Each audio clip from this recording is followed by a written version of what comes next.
Assalamualaikum warahmatullahi wabarakatuh. Halo teman-teman. Selamat datang dalam video edukatif kali ini. Kita akan membahas secara rinci dan menarik tentang sejarah pembentukan Pancasila. Sebagai dasar negara Indonesia, Pancasila bukan hanya simbol, tetapi juga jiwa dan pedoman hidup bangsa. Yuk, kita mulai perjalanan sejarah ini. Yang pertama adalah sidang BUPKI dari tanggal 29 Mei sampai 1 Juni 1945. Sejarah dimulai dari sidang Badan Penyelidik Usaha-Usaha Persiapan Kemerdekaan Indonesia atau BUPKI, yang diselenggarakan pada 29 Mei sampai 1 Juni 1945. Tujuan utama sidang ini adalah membahas dasar negara Indonesia yang merdeka. 3 tokoh penting tampil memberikan usulan mereka. Muhammad Yamin menyampaikan gagasan dasar negara dengan pendekatan historis dan budaya. Soepomo membawa pendekatan integralistik, menekankan pada persatuan tanpa mengedepankan individualisme atau liberalisme.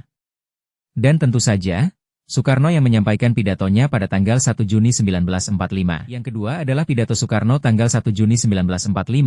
Dalam pidatonya yang sangat terkenal, Soekarno mengusulkan 5 prinsip dasar negara, yang kemudian ia beri nama Pancasila. Kelima sila tersebut adalah 1. Kebangsaan Indonesia. 2. Internasionalisme atau perikemanusiaan. 3. Mufakat atau demokrasi. 4. Kesejahteraan sosial. 5. Ketuhanan yang berkebudayaan. Pidato ini kemudian menjadi tonggak penting dalam sejarah, karena konsep Pancasila mulai diterima secara luas sebagai dasar negara. 3. Panitia 9, 22 Juni 1945, pukul 2.20. Selanjutnya dibentuk Panitia 9, yang terdiri dari tokoh-tokoh nasionalis dan agamis. Pada tanggal 22 Juni 1945, mereka merumuskan dokumen penting bernama Piagam Jakarta. Piagam ini berisi rumusan awal Pancasila dan menjadi dasar dari pembukaan Undang-Undang Dasar 1945. Namun, terdapat satu bagian dalam sila pertama yang kemudian mengalami perubahan. Selanjutnya yang keempat perubahan sila pertama awalnya. Sila pertama berbunyi, ketuhanan, dengan kewajiban menjalankan syariat Islam bagi pemeluk-pemeluknya.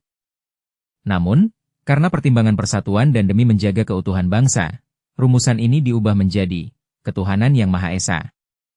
Perubahan ini mencerminkan semangat inklusivitas dan toleransi antar umat beragama di Indonesia. Kemudian yang kelima yaitu pengesahan UUD 1945, 18 Agustus 1945, pukul 3.30. Kemudian pada tanggal 18 Agustus 1945, sehari setelah proklamasi kemerdekaan, Panitia Persiapan Kemerdekaan Indonesia atau PPKI mengesahkan Undang-Undang Dasar 1945. Dalam UUD tersebut, Pancasila secara resmi ditetapkan sebagai dasar negara Republik Indonesia. Yang keenam yaitu peran BUPKI dan PPKI. BUPKI memiliki peran penting dalam merumuskan dasar negara, sementara PPKI berperan menetapkan Pancasila dan Konstitusi Indonesia secara legal. Keduanya memainkan peran strategis dalam proses pembentukan negara merdeka. Kemudian dilanjut yang ketujuh yaitu tokoh-tokoh penting dalam seluruh proses ini, muncul 3 tokoh besar yang memiliki andil besar. Soekarno, sang proklamator dan penggagas nama Pancasila. Muhammad Yamin, yang mengusulkan 5 asas dengan pendekatan budaya.